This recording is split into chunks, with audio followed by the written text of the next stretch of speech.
A common mistake that business owners make is that they leave a business that is working and thriving, and they are drawn to another shiny opportunity.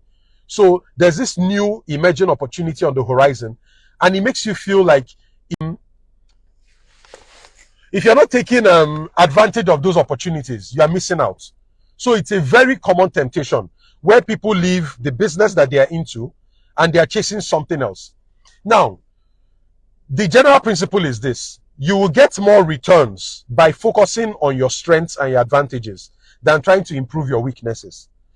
If I use myself as an example, in the last 10 years plus, my primary market has been entrepreneurs and people and business owners. That's my primary audience, entrepreneurs and business owners.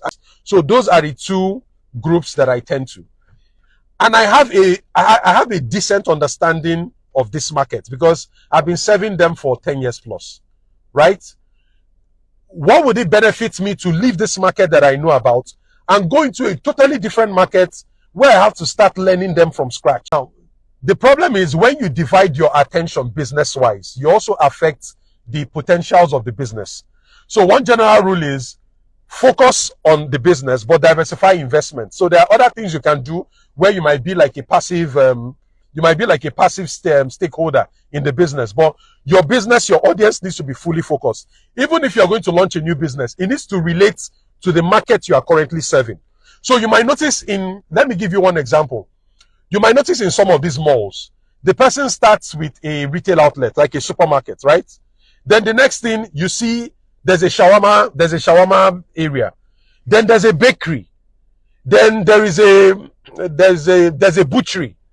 So you see, all these are separate businesses. The shawarma stand, the bakery, the butcher's areas, all these things are separate businesses. But guess what? They are serving the same core audience.